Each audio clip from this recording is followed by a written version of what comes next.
I am presently within several recent videos of the Keys of Magic series, talking particularly about the desire and the not portion of the magic formula. This discussion began in video 105. In video 106, I spoke about the subject in terms of true nature. In video 107, immediately previous to this one in the series, I spoke about desire in terms of frequency. As the novice magician, you are now in the practice of recognizing the magma of desire, the appetite for life that raptures within and into the appearances of the world surrounding you. You recognize yourself and your own personal inspirations for wielding magic as one node of expression of that original voracious eros that must erupt into wild and gorgeous symphony. This well of living water is within you and is you. As the novice magician, you are now aware that you are situated within access of an infinite and complete library of aboriginal states or patterns. This is the clay for the magician's pottery. As humans, as a human body, we render from the frequency library in a way that allows for and results in earth and human type experience.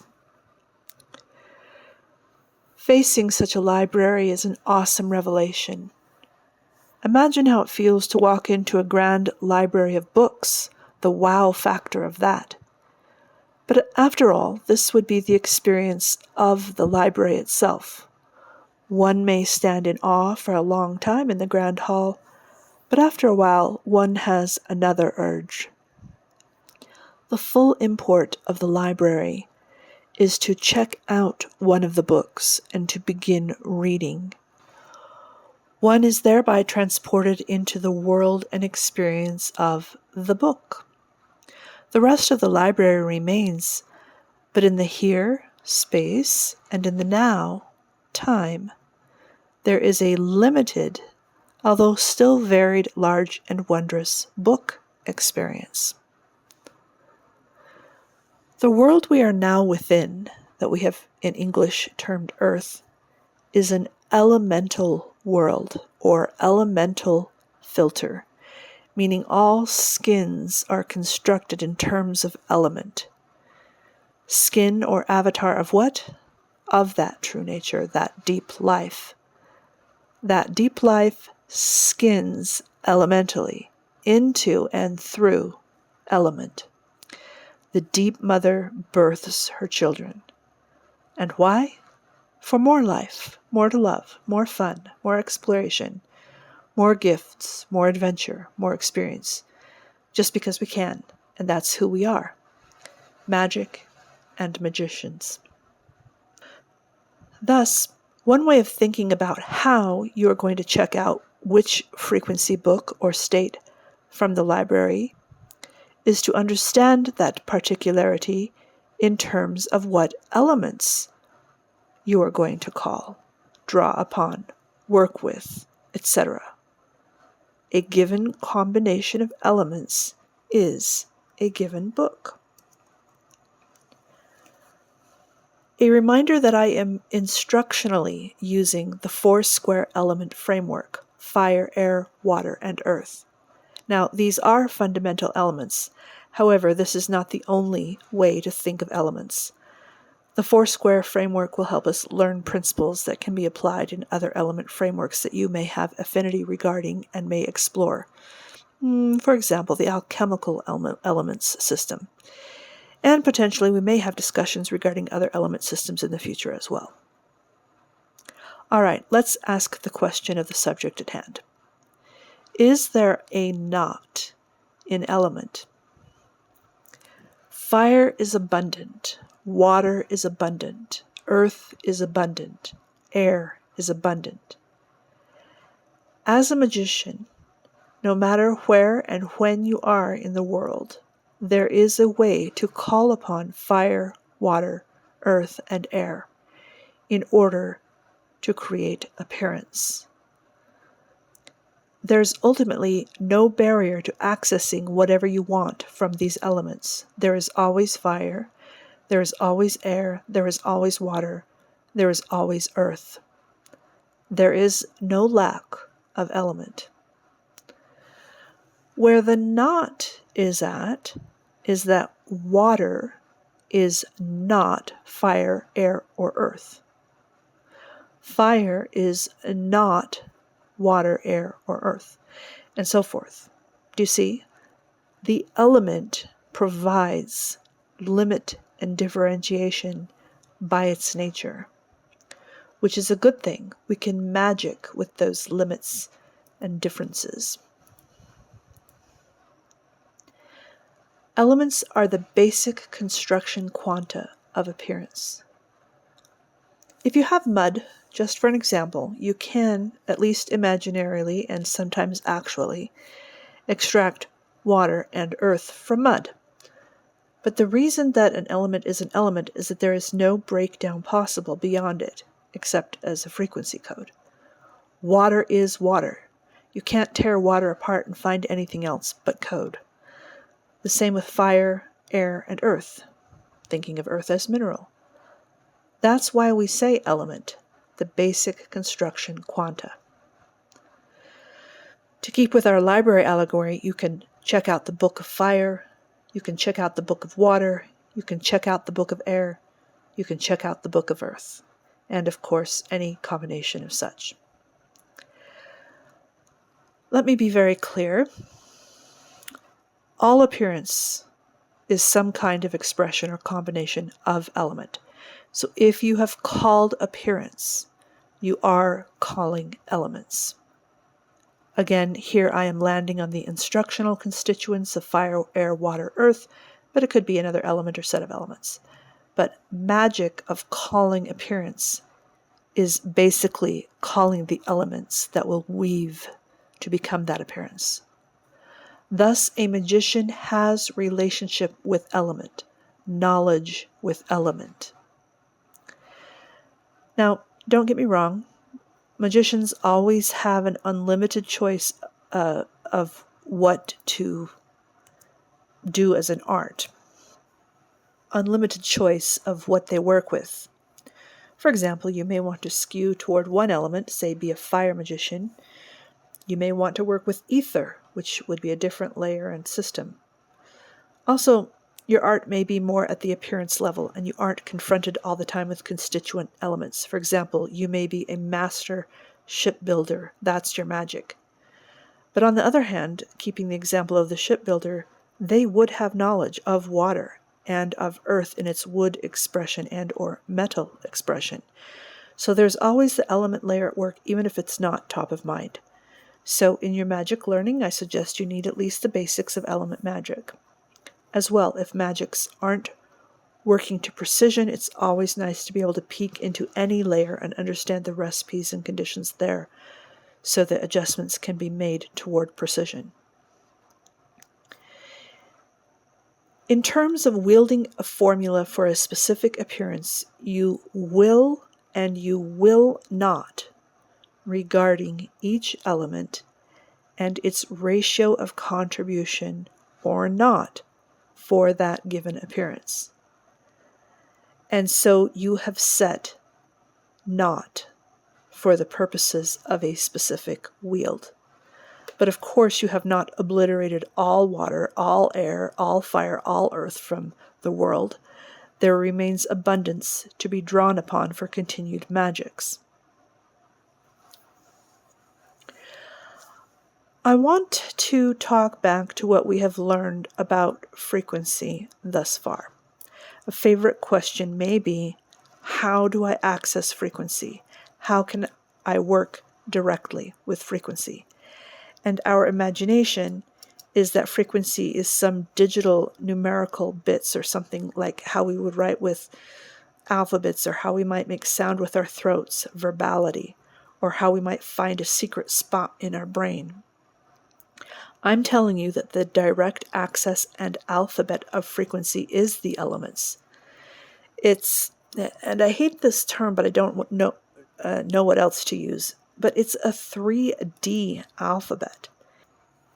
The alphabet of frequency has 4 letters, 4 signatories, or again, whatever element system understood. Herein is 4. The frequency code you have access to is water, is fire, is air, is mineral. These 4 are the buttons on your frequency dashboard. Let us go further. Both true nature and frequency are non-spatial and non-temporal. There is no time, there is no space. There is no distance, distance being a vector of time and space. Magically, this will not do. Magic is of and for the human experience. And you register and render time and space as part of your experience. Time and space come from element. Each element is a packet of time and space. Each element is its own rhythm of time and its own way of unfolding as space. Water, time, and space is different than fire, time, and space. Earth, time, and space is different than air, time, and space. The world is not a container. It is a meeting. Beings are meeting, filtered as element. Beings are appearing within Earth. Earth avatars of their being. Thus, time and space are not pre-existing container parameters that experience happens in. The time and space of any appearance and or any runtime experience is a result of the rhythms of the elements constituent within that appearance, the symphony. Thus, as a magician, if you wish to toggle time and space, determine and set the values and conditions that tend to register in our experience as time and space, you would do that through setting of element in the formula recipe. Let me go further.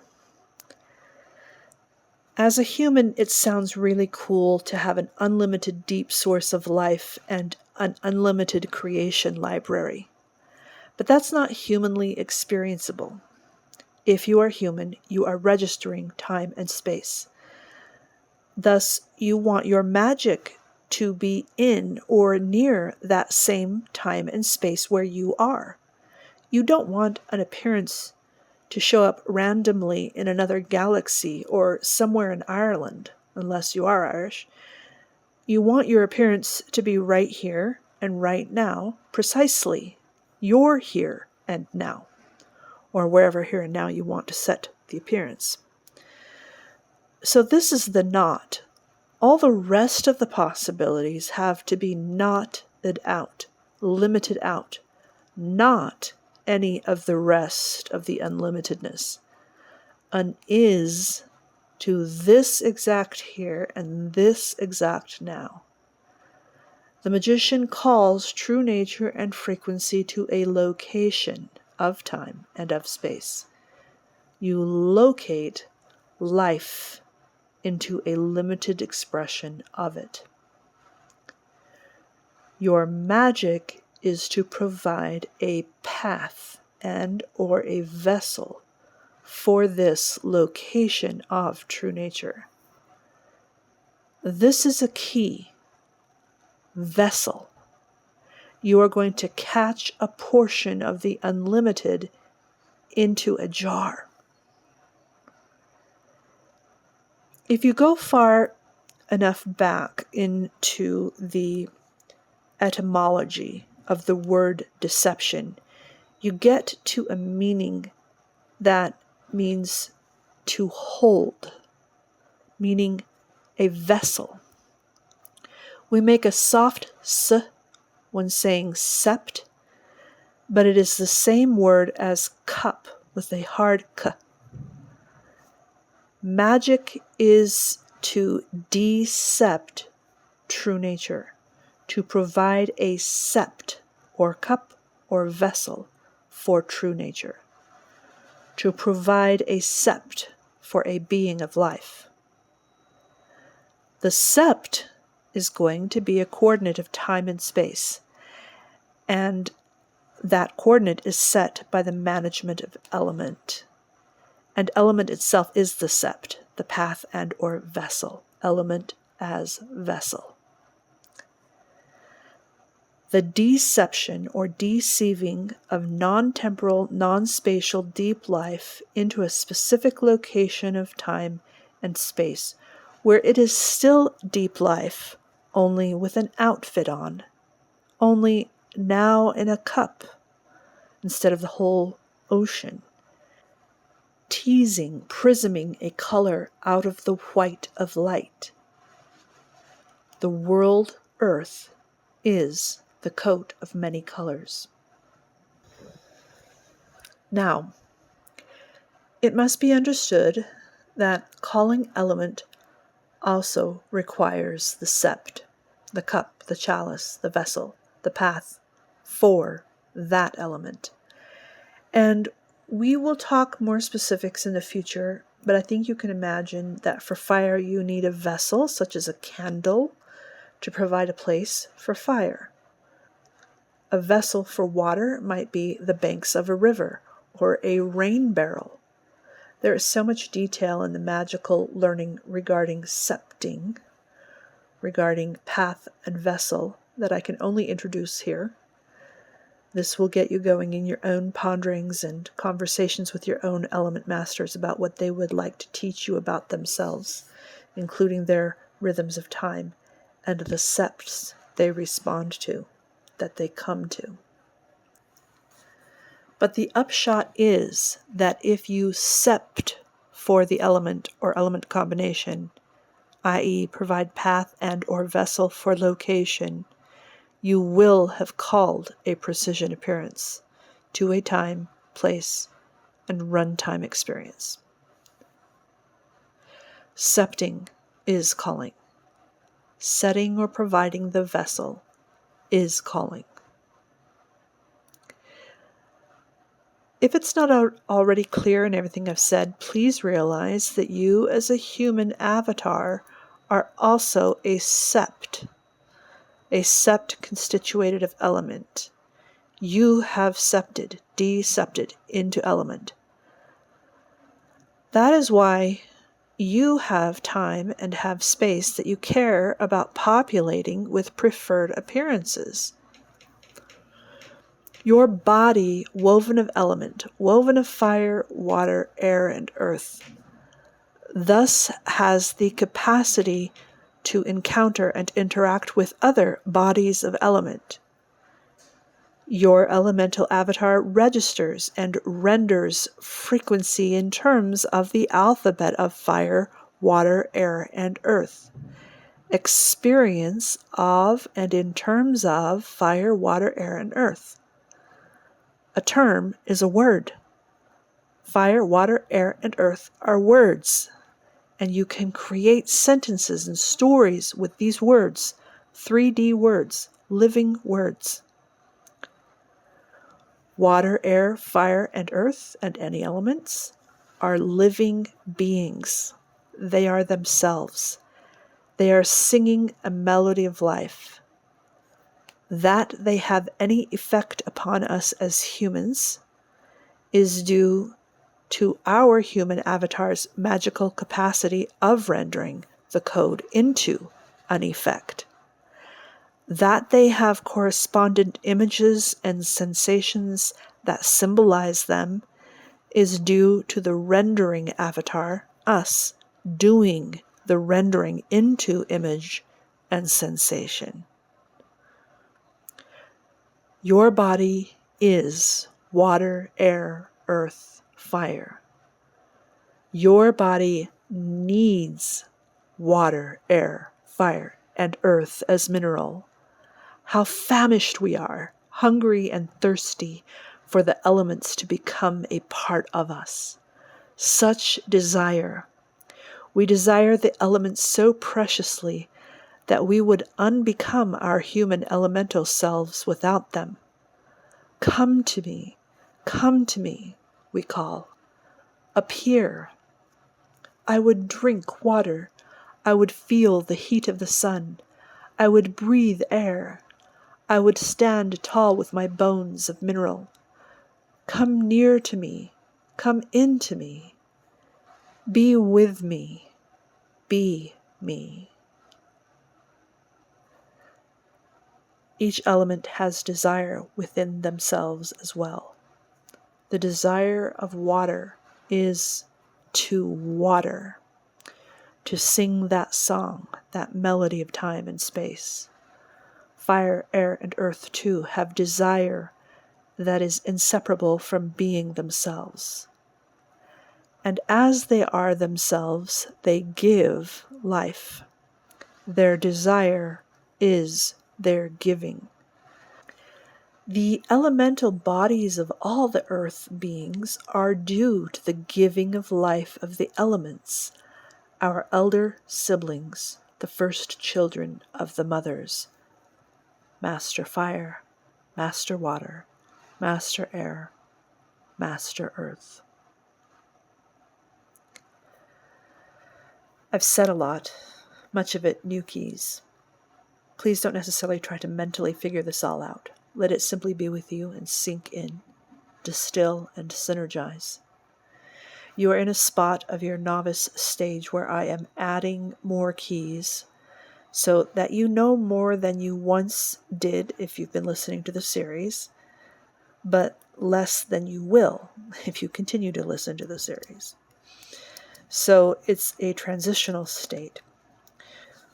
We will revisit all of the principles and understandings in different times and ways, so you will have a chance to process them, practice them, and make them your own magic. Not least, I will eventually be giving a video that is an epilogue to the discussion on desire, and in that video I will tie the bits together and explicate the keys. However, the next video in the Keys of Magic series will be talking about desire and setting the knot at the appearance level. I'm going to end with a spell I have given previously. It is Lilu's Blessing. I think it goes well here as it is a blessing of the elements. You may speak this spell anytime you like. Wind blows, fire burns, rain falls, earth turns, love within all.